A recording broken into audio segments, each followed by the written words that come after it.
Overtime by Paul Finch. Read by Brian Blessed.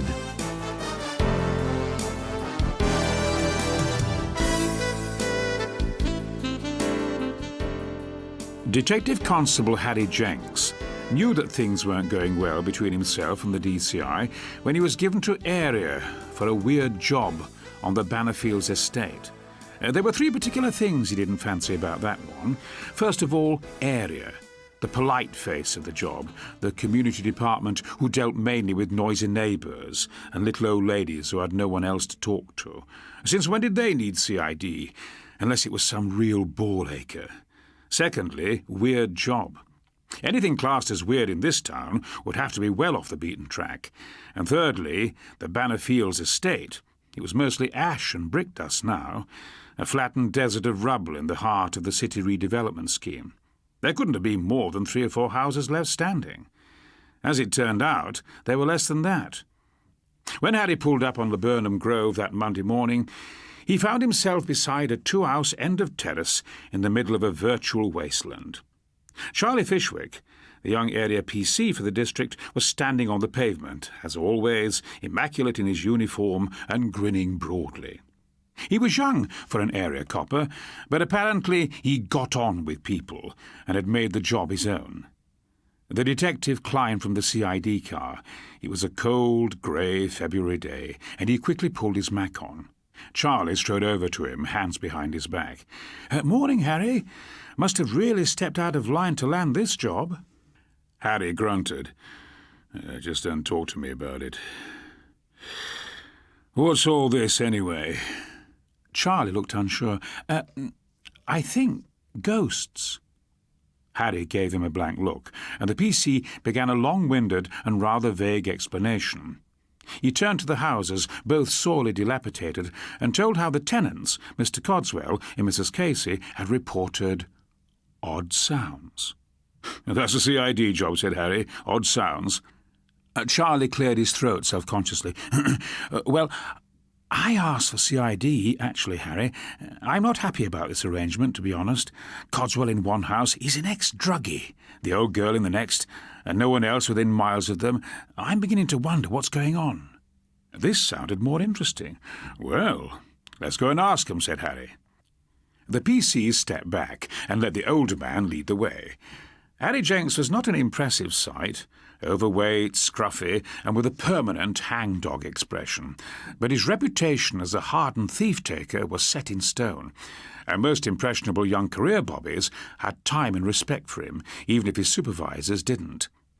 The men upstairs reckoned his methods were outdated and attitude prehistoric, and had made that quite clear by letting him reach 42 without showing any signs of promoting him. That didn't worry younger bobbies like Charlie. It kept Harry one of the lads, which was the way they liked him best. The doorbell had been ringing for nearly a minute when Codswell finally answered. Instinctively, Harry didn't like him. The tenant had the shriveled physique and sunken cheeks of a sick man. He wore shabby trousers, slippers, a string vest and an old cardigan, and had let his greying hair grow thick and unruly. Stubble covered his jaw. He gazed at the detective suspiciously, even after Harry introduced himself and showed his warrant card. "It's about these queer noises, Mr. Codswell. I think it's time we cleared them up, don't you?" Codswell shrugged and led the 2 policemen inside. The house was in a grim state. Carpets thick with crumbs, walls of bare plaster, furniture filled with holes and broken springs, ceilings damp and green with mould. Carswell offered the 2 men a cup of tea, but they politely declined. They sat down in the lounge, and Harry looked at the former addict hard. After a second, he began to twitch about uncomfortably. "Well?" he asked them, his voice a nervous croak. Good, Harry thought. He was ready. "What are these funny sounds you've been reporting, Mr. Carswell?" The man shrugged. "Well, I told your mate here, groans, like horrible groans, chains rattling." Harry lifted an eyebrow. "Chains rattling, eh?" "Yeah, real ghost stuff." Harry asked him how long he'd been hearing them for, but Carswell struggled to answer. After a minute or so, he explained that he'd only been off smack a year. He was still on methadone, but they were bringing his dosage down. He suddenly looked up with hunted eyes. Until recently, he said, he hadn't realised that he was hearing anything at all. He hadn't screwed his head up, had he? Alice said that they'd try to find out. A minute later, the two officers were outside again, ringing the bell next door. "He's in a bad way, that one," Charlie commented. "He's also a scrounging toe-rag," said Harry. "Probably specialises in self-pity. See all the benefits forms on his mantelpiece? He's not so washed up. Chains rattling, I ask you." Mrs. Casey was altogether different. Her house was spotless and smelled sweetly of sandalwood. Her lounge carpet neatly swept. There were ornaments arranged sensibly on the sideboard, and Harry noticed 2 sepia snapshots at either end of the television top. Both were handsomely framed, and each one portrayed a serviceman. One man seemed older than the other, but they grinned pleasantly into the room, faces stark over their dark uniforms. "Mrs. Casey's husband and son," Charlie whispered quietly, while the old lady busied herself in the kitchen, getting some tea things together. "Both killed during the war. The man at sea, the boy at Dunkirk." Mrs. Casey came back in, beaming, but she showed her age. Her kindly face was a myriad of wrinkles, her hair grown thin and white. She poured their tea steadily and handed it over in fragile-looking cups and saucers. "I can only say, Constable," she began, "that I haven't really been disturbed at all. The poor man next door, Mr. Carswell, he's been to see me about it twice. I can't say I've been able to help him." "You've heard nothing at all, ma'am?" Harry asked. She mused for a moment.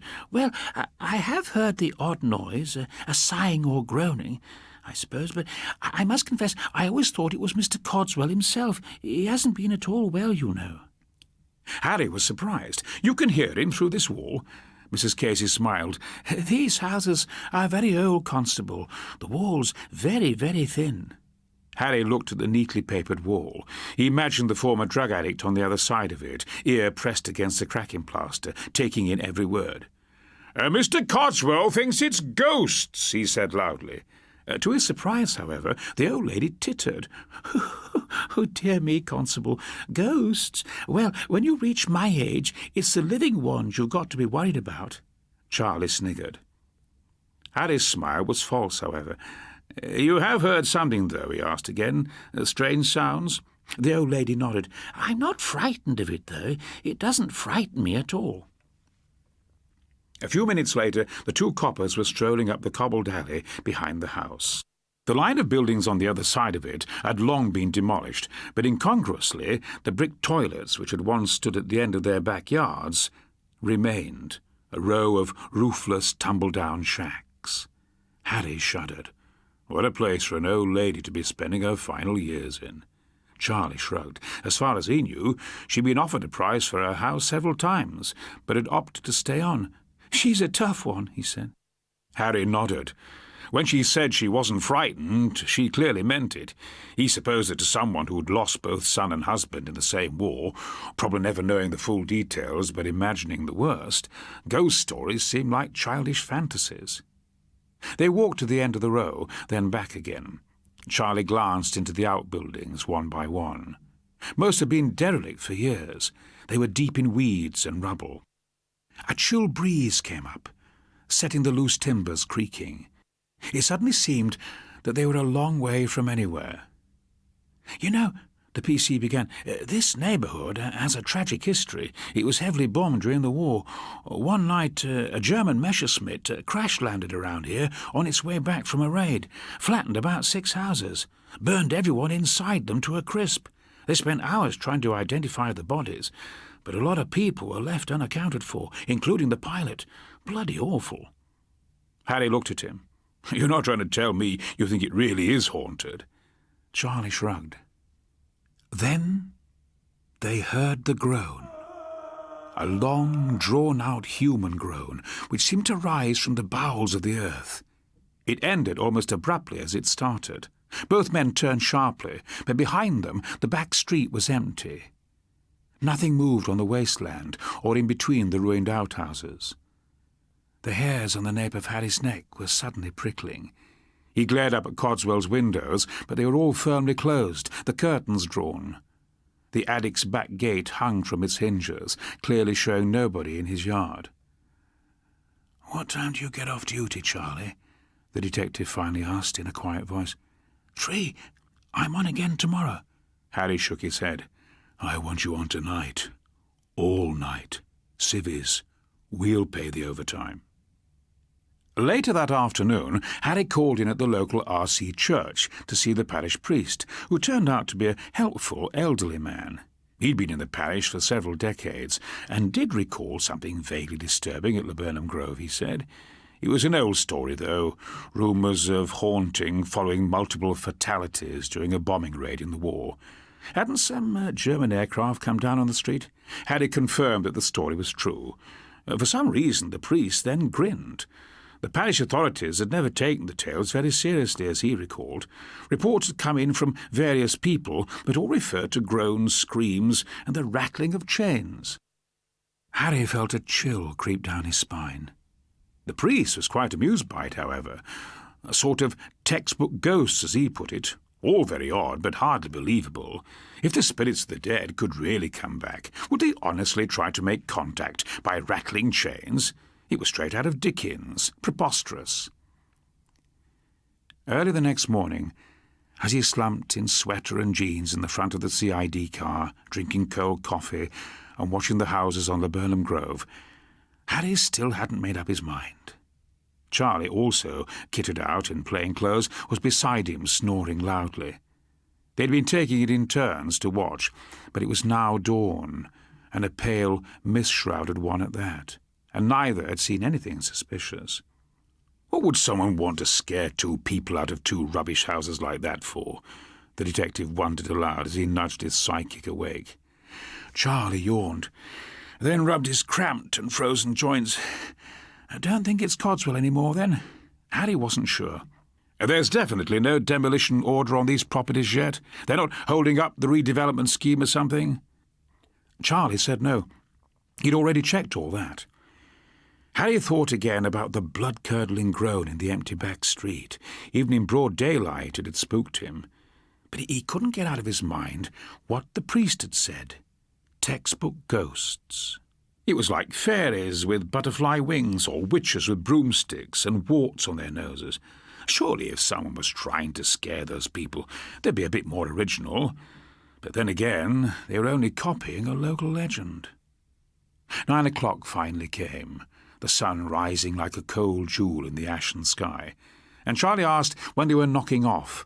At first Harry didn't answer. Then suddenly he sprang into life, leaping from the car. "Come on," he said, over his shoulder. "We're having another word with Carswell." Charlie stumbled wearily after him, asking why.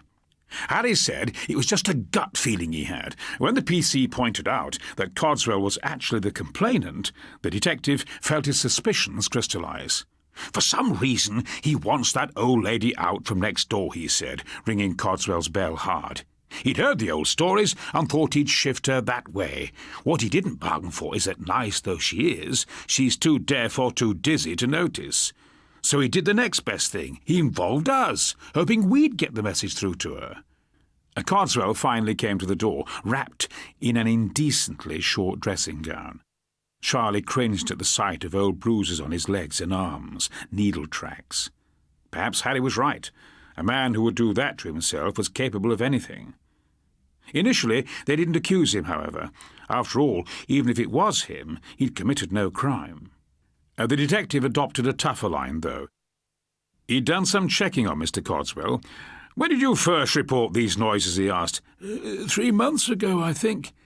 "Yet you've been clean and living here and claiming invalidity payouts and such for over a year. So what? As well as drugs, you've got convictions for dishonesty, haven't you? What are you accusing me of? Lies and deceptions come easy to you, don't they? I'm telling you, I heard those noises. A good spot for someone with your background, this, isn't it? Lonely, quiet, bloody inconvenient that the old girl being there, though, eh?" And so it went on for minutes. Eventually, the detective stepped back and let Charlie in, the younger man trying the softly approach. Still, Carswell insisted that everything he told them was true. "All right, look," he suddenly said, "so I might have taken a bit of extra stuff now and then." "Broke your parole, you mean?" said Charlie. "Only a bit, mind. I'm off it now. It just took me a bit longer than I was letting on." He looked at them with his pallid, sickly face. Don't you understand? That's why I've only just started getting it together again. That's why I didn't notice anything until a few months back." All of a sudden, Harry felt tired. He glanced out of the window to see Mrs. Casey leaving her house with a shopping basket. She was dressed in a heavy coat and prim little hat, but when she looked round and spotted the CID car, he was surprised to see a hard, irritable expression on her face. Stiffly, she walked away. Suddenly, something the old woman had said came back to him. "I'm not frightened of it. It doesn't frighten me at all. It. It was possible she'd been using a figure of speech, but when most people discuss something vague like this, they refer to ghosts rather than a ghost. The use of the singular it would normally be a positive expression reserved for a specific defined thing. A thing you knew about in some detail. Quickly, Harry took Charlie to one side and said he was nipping out. He told him to keep at Carswell, but to lighten up a bit, eh? The poor guy was still half asleep. The PC stared after him in disbelief. Mrs. Casey shuffled along slowly, and the detective had no trouble keeping up, but it was not a particularly exciting trip. She walked up several demolished streets and turned in at the first corner shop she came to. Charlie left Carswell's house several minutes later.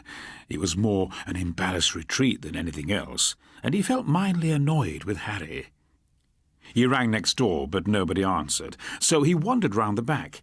In the milky light of morning, the derelict alley and the fields of rubble had a particularly desolate feel.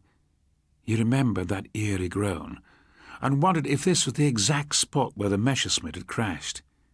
It was not a pleasant thing to ponder on, so he entered Mrs. Casey's backyard and knocked on the door. It creaked open. Charlie stood back. Somehow, not bothering to put the latch on, even in this day and age, was easy to imagine of Mrs. Casey. She had a sturdy independence about her. Then again, maybe it was just that she was inside. If she was, it was very quiet, however. After a second, he stepped in. Harry was standing idly by a street corner when Mrs. Casey re-emerged from the shop and set off home again. Her bag was now laden with goods. He watched her carefully. This whole thing was ridiculous, of course. No crime had been committed. Nothing out of the ordinary was going on. What was he doing here? He went into the shop anyway. He was following his sixth sense, like he always did. That's what he was doing. Charlie moved slowly from room to room in Mrs. Casey's house.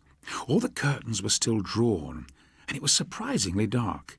He stumbled once and knocked a lamp over, and was now beginning to worry that he'd forced entry and was making an illegal search. What really concerned him, though, was the presence he could sense in that tiny terraced house. Somebody was in there, he was sure, waiting in the dark, listening. That was when he heard the first groan. Long and agonized, and the faint clinking of chains. The sweat froze on Charlie's brow. It was somewhere close by, and was drawing steadily nearer. Harry found the man in the corner shop quite chatty. Yes, he'd known Mrs. Casey for a good many years now. She'd lived there since the war. Poor old thing, though. She had it rough, losing her son and husband. That had really hurt her. Harry nodded and backed from the shop. Of course, she'd never been short of companionship with all those cats. Harry looked back. What cats? The one she buys for, the man said. The one she's came in for this morning. Buys a dozen tins of cat food a week. Always has. Harry dashed from the shop. Charlie was cowering between an armchair and a French dresser. The incessant groans were rising up all around him. Never had he heard such misery and wretchedness in a voice, yet there was no sign of the sufferer. He was there with him, though, in that very room, close. Charlie buried his head in his hands. Then somebody came in through the front door. The chorus of lamentation ended abruptly. Charlie looked up, soaked with sweat. Suddenly he knew that he couldn't be found there. He scrambled to his feet and dashed into the kitchen. It sounded like the old lady was right behind him.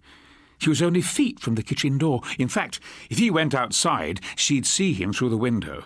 With less than a second to decide what to do, he ripped the curtain back on the kitchen alcove and leapt inside, quickly drawing it again. For breathless seconds he stood among the mops and brooms, his eyes slowly penetrating the old material. He saw Mrs. Casey come in and lay out several tins of what looked like pet food on her draining board. She took a tin opener from a drawer, an old-fashioned one with a large hooked blade, and began to work on them. Charlie watched her, fascinated.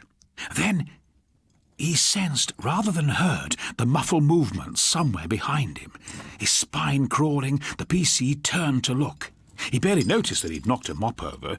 He barely noticed the curtain being drawn back. For some reason, Mrs. Casey didn't seem surprised to find him there.